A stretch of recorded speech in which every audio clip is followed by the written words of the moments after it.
Hello, I'm Joe Slashin, Managing Editor of the Wabash Plain Dealer, bringing you tomorrow's headlines for Saturday, May 31st.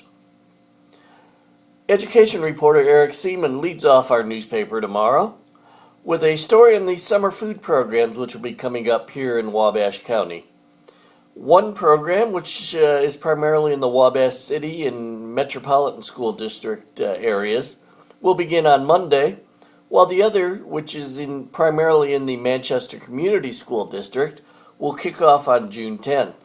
Organizers say they're ready for the programs to begin, and they all expect to feed about 2,000 or several thousand children over the summer.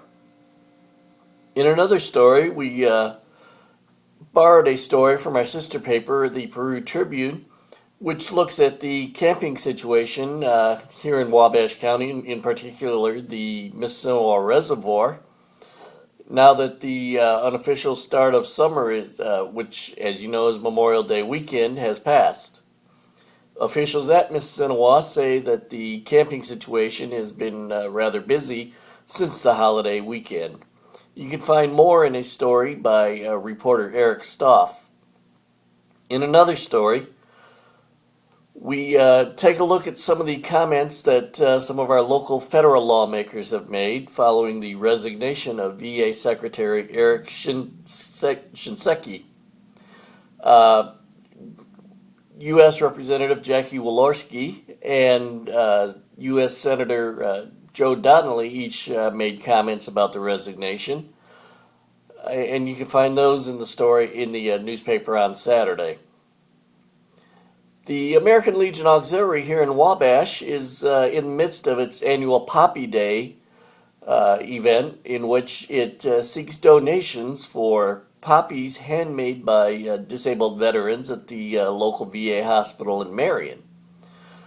I spoke with the local Wabash Poppy chairman, Jean Leakey, while she was out standing in front of one of the local stores trying to raise funds, which will be used to help veterans at the VA hospital in Marion with various entertainment programs. The Wabash American Legion Auxiliary has a monthly program at the hospital, which is primarily funded by the donations received during Poppy Day. Volunteers will be out again on Saturday at various sites around the city, seeking donations for the poppies. One last story on page one. The Honeywell Center's website and Facebook page both announced on Friday that comedian Rodney Carrington will be coming to the Ford Theater in August. Tickets for those concerts, for that concert, goes on sale on June 13th. Seeing that it's Saturday, we have our Manchester page in the newspaper.